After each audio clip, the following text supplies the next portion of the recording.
안녕하세요.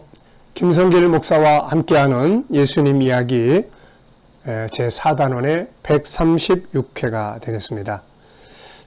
이 시간에는 지난 시간에 이어지는 말씀들을 우리가 함께하면서 원수를 사랑해야 할 이유들에 대해서 말씀을 나누도록 하겠습니다. 자, 마태복음 5장 43절부터 48절까지입니다. 같이 읽어보죠. 또 내 이웃을 사랑하고 내 원수를 미워하라 했다는 것을 너희가 들었으나 나는 너희에게 이르노니 너희 원수를 사랑하며 너희를 박해하는 자를 위하여 기도하라. 이같이 한즉 하늘에 계신 너희 아버지의 아들이 되리니 이는 하나님이 그 해를 악인과 선인에게 비추시며 비를 의로운 자와 불의한 자에게 내려주심이라. 너희가 너희를 사랑하는 자를 사랑하면 무슨 상이 있으리요? 세리도 이같이 아니하느냐? 또 너희가 너희 형제에게만 무난하면 남보다 더하는 것이 뭐냐? 이방인들도 이같이 하지 아니하느냐? 그러므로 하늘에 계신 너희 아버지의 온전하신 같이 너희도 온전하라. 아멘. 자, 지난 시간에는 맨밤 때리는, 또 속옷까지 달라고 재판하는, 그리고 억지로 우리를 가게 하고자 하는, 때로는 우리에게 손해를 주면서 우리에게 달라고 하고 꾸고자 하는 자들, 이런 사람들에게 우리가 어떻게 대처를 하는 것이 맞는 것인가 하는 것을 우리가 살펴봤습니다. 결국은 그렇잖아요. 재판을 한다, 안가품을 했다, 이런 게 중요한 게 아니라 결국은 손에 덜 보는 것이 제일 중요한 일이죠. 자, 이 시간에는 그 말씀에 이어지는 내용인데 좀 더 큰 틀에서 말씀을 하고 있습니다. 주님은 손해를 끼치는 악한 자들에 대한 대응 방법에 이어 원수를 박해하는 자들에 대한, 또 우리의 원수들, 그리고 우리를 박해하는 자들에 대한 처방을 말씀하고 있습니다. 세상을 살다 보면 우리를 괴롭히는 악한 자들 있죠. 그들은 때로 우리의 재산에 피해를 주고 우리들의 가진 것을 탐내고 우리에게 싫은 일들을 강요합니다. 더 나아가서는 우리의 원수된 자들이 있죠. 과연 이런 사람들 앞에서 어떻게 대처하는 것이 맞는 것일까? 세상은 일반적으로 보면 맞싸우게 되죠. 자기를 지키기 위해서입니다. 그런데 과연 맞싸우는 것이 진정으로 이기는 것일까? 물론 물러서면 더 괴롭히게 되는 경우도 있죠. 그래서 법정 대응을 하기도 하고 칼부림을 하기도 합니다. 다양한 사안에 따라서 다를 수 있겠지만 주님은 일단은 우리에게 악한 자들은 대적하지 마라 라는 말씀을 해주시고 있습니다. 그리고 이제 요 뒷부분에 와서는 연결돼서 조금 더 발전시켜서 너희 원수를 사랑하며 너희를 박해하는 자를 위하여 기도하라고 말씀을 하고 계십니다. 앞에서는 대적하지 마라, 같이 부딪히지 마라, 뒤에서는 그들까지도 사랑하고 해야 된다라는 말씀을 하고 있습니다. 참 어려운 말씀이죠.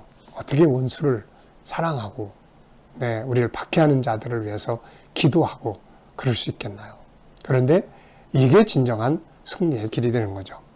자, 왜 이렇게 해야 될까요? 왜 원수를 사랑하고 박해하는 자를 위해서 기도해야 할까요? 그 이유를 몇 가지 적어봤습니다. 첫째는 하나님의 자녀이기 때문에 그렇습니다. 하나님의 자녀이기 때문에. 오늘 말씀을 보면은 45절에 너희가 이같이 한즉 원수를 사랑하고 너희를 박해하는 자를 위하여 기도한즉 너희의 아버지의 아들이 될 것이다. 하늘에 계신 너희 아버지의 아들이 된다. 하늘에 계신 우리 아버지도 원수들에게도 햇빛을 비춰주고 그리고 또 비를 내리지 않느냐. 그래서 가장 중요한 건 이거인 거죠. 원수를 사랑하고 박해하는 자를 위하여 기도해야 할 첫 번째 이유는 우리가 하나님의 자녀이기 때문입니다. 하나님 원수들에게도 비를 내리시고 햇빛을 줍니다. 우리도 이것을 배워야 되는 거죠. 그래서 예수님은 48절에서 그러므로 하늘에 계신 너희 아버지의 온전하신 같이 너희도 온전하도록 힘쓰라는 말씀을 하고 계십니다. 자, 우리가 원수를 사랑해야 될 첫 번째 이유는 하나님의 자녀이기 때문입니다. 두 번째는 46절에 보면 너희가 너희를 사랑하는 자를 사랑하면 무슨 상이 있으리요? 상에 대한 이야기가 나와요. 원수를 사랑하고 박해하는 자를 위하여 기도할 때 이게 상이 된다는 것이죠. 하나님이 갚아주신다는 겁니다. 하나님의 은혜로, 보상으로, 영광으로 다 갚아준다는 것이에요. 그래서 원수를 우리가 갚지 말라고 성경은 말씀하고 있습니다. 그냥 하나님께 맡겨두고 우리 할 일만 하는 거죠. 상을 받습니다. 자, 예수님도 원수를 위해 기도하셨고 스데반 집사도 순교할 때 원수를 위해 기도합니다. 그리고 예수님은 너희가 의를 위하여 핍박을 받을 때, 내 이름을 위해서 박해를 받을 때 기뻐해라. 하늘에서 상이 크다. 이렇게 말씀하고 있습니다. 자, 세 번째 이유는 우리가 세상보다 좀 더 나아야 된다는 거죠. 46절, 47절을 보면 너희가 너희를 사랑하는 자를 사랑한 무슨 상이 있으리요? 세리들도 이같이 하지 아니하느냐. 자기를 사랑하는 자를 사랑하는 건 세리들도 할 줄 안다. 또 너희가 너희 형제에게만 무난하면 남보다 더하는 것이 뭐냐. 이방인들도 이같이 하지 않냐. 사랑하는 자를 사랑하는 것. 그리고 형제에게 무난하는 것. 이거는 안 믿는 사람도 다 잘한다. 그런 이야기죠. 세리도 주님은 이미 앞에서 이런 말씀하셨죠. 마태복음 5장 10절에서 너희의 의가 서기관과 바리새인들보다 더 낫지 않으면 천국에 들어갈 수가 없다라고 말씀했어요. 더 나아야 된다. 세리도 자기를 사랑하는 자를 사랑할 줄 알고 이방인들도 형제에게는 무난한다. 그러므로 우리가 그들처럼 우리를 사랑하는 자를 사랑하고 우리 형제들에게만 무난하면 그들과 똑같고 비난할 자격이 없다는 거죠. 우리는 그들보다 나아야 합니다. 그들이 하지 못하는 원수 사랑을 우리는 할 수 있어야 하고 그들이 못하는 핍박자를 위해 기도하는 일을 우리는 할 수 있어야 한다는 거죠.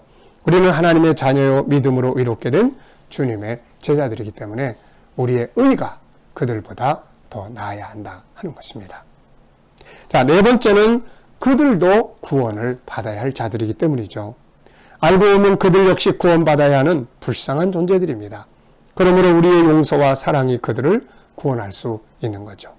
미운 사람이 있다면, 원수가 있다면 그들이 우리에게 행한 일들을 생각하지 말고 그들이 지옥의 불속을 향해서 가고 있다는 사실을 기억을 해 봐야 합니다.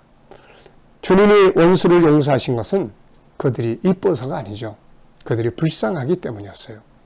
이것이 바로 우리가 가져야 될 큰 마음이에요. 큰 마음. 현실적으로는 막 원수 같은데 그래도 그들을 위해 기도할 수 있는 것은 구원받아야 되니까. 이런 것을 대의라고 말합니다. 우리 모든 그리스도인들의 대의는 바로 이것이 돼야 되는 거죠. 원수, 그 사람들을 구원하게 하는 일입니다. 구원의 대의를 위해서 주님은 이 말씀처럼 사신 거죠. 악을 악으로 갚지 않으셨고 원수를 심판하지 않으시고 용서하셨고 그들이 필요하로 하는 것들을 채워주시고 원수를 위해서 기도하셨던 것입니다. 자, 그리고 원수 사랑은 자기를 위한 길이에요. 원수 사랑은 알고 보면 나를 위한 길입니다. 많은 사람이 원수를 갚으려고 하다가 자기가 먼저 병들어 죽습니다. 스트레스와 증오와 또 그런 마음 때문이죠. 그래서 섹스피어라는 사람은 이런 말을 남겼다고 해요. 원수를 갚으려고 너무 저기를 불태우지 말라. 그 불에 너 자신이 먼저 타는 수가 있다라고 합니다. 자, 데일 카네기는 인간관계론에 대해서 아주 전문적인 사람이죠. 근데 이 사람은 이런 글을 또 썼습니다. 보복이라는 것, 원수를 갚으려고 하는 이 보복은 더 큰 괴로움을 가져온다. 이런 글을 남겼어요. 자, 보복이라는 것이 우리들에게 가져오는 것이 결국 보복하려고 하는 마음, 그 속에서 오는 것들이 우리의 건강을 해롭게 한다고 합니다. 고혈압에 시달리는 원인 중에 하나가 원한 때문이라고 하죠. 고혈압과 심장병. 그래서 예수가, 이 사람이 써는 이야기예요. 예수가 너희 원수를 사랑하라고 한 말은 단순히 올바른 도덕성만을 설명한 게 아니라 20세기의 의학까지도 설명하고 있는 것이다. 그가 7번씩 70번까지도 용서하라고 말했을 때 그는 우리에게 고혈압, 심장병, 위암, 스트레스 등의 예방법에 관해서 이야기한 것이다. 원수를 사랑하라는 것이 고혈압, 심장병, 스트레스, 위암 등등 질병을 예방하는 것이라는 거예요. 원수를 갚으려고 막 부글부글 끓고 독을 품고 마음이 상하고 막 그러면 이게 나를 병들게 한다는 것이죠.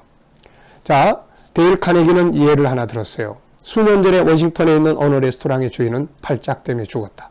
그 실제적 증거로서 워싱턴의 스포건 경찰청장 제리 스타워시이 이 편지 내용 중에 쓴 내용이 이런 부분이 있다. 몇 년 전 카페를 경영하던 위리엄 P. 퍼케이버라는 사람은 자신의 받침 접시를 사용해 커피를 마시는데 화가 치밀어 그것이 원인이 되어 죽었다. 그는 너무 화가 나서 권총을 들고 요리사를 쫓아가다가 총을 손에 든 채 심장마비로 쓰러졌던 것이다. 검시관은 노여움의 발작에 의한 심장마비라고 단정을 했다. 예수가, 이 사람은 그래요. 너 원수를 사랑한 것은 어떻게 해야 우리의 얼굴 모양을 아름답게 할 수 있는지, 또 어떻게 해야 우리가 건강을 유지할 수 있는지에 대한 중요한 방법을 가르쳐 준 것이다. 이렇게 적어놨습니다. 자, 여러분, 우리는 원수를 사랑할 만큼 성자도 아니죠. 그러나 적어도 우리 자신의 건강과 행복을 위해 원수를 용서하고 잊어버릴 줄은 알아야 할 것입니다. 그게 바로 현명한 일이니까요. 자, 결론적으로 보면은 하나님께 다 맡기는 게 제일 좋아요. 그래서 성경은 우리에게 이렇게 말씀합니다. 로마서 12장 17절에 아무에게도 악을 악으로 갚지 말고 모든 사람 앞에 선한 일을 도모하라. 할 수 있거든 너희로서는 모든 사람과 더불어 화목하라. 19절에는 내 사랑하는 자들아 너희가 친히 원수를 갚지 말고 하나님의 진노하심에 맡기라. 원수 갚는 것이 내게 있으니 내가 갚으리라고 주께서 말씀하시니라. 잠언 25장 22절에도 그리하는 것은 핀수치를 그의 머리에 놓는 것과 일반이요 여호와께서 내게 갚아주시리라고 말씀하고 있습니다. 자, 여러분, 원수를 갚으려고 하는 것은 승리자가 아니라 패배할 수가 있어요. 진정한 승리자는 원수를 사랑하는 자가 되는 것입니다. 악을 선으로 갚아 하나님이 상을 주셨던 요셉, 원수를 주께 맡기고 살았던 다윗의 위대한 성공, 위대한 승리는 손해보는 삶, 희생은 농부가 씨앗을 뿌리는 것 같아서 나중에 거둘 것이 많게 되는 거죠. 주님은 오늘 우리에게 실패의 길을 가르친 것이 절대로 아니라는 것을 우리는 믿고 바로 이렇게 악한 자를 대적하지 말고 좀 손해보고 빨리 끝내고 원수는 사랑하고 박해하는 자를 위해서는 축복으로 기도할 수 있다면 이건 우리 인생을 크게 승리하게 만들고 건강하게 만드는 비결이 될 것입니다. 이 시간 말씀 여기서 마치겠습니다. 감사합니다.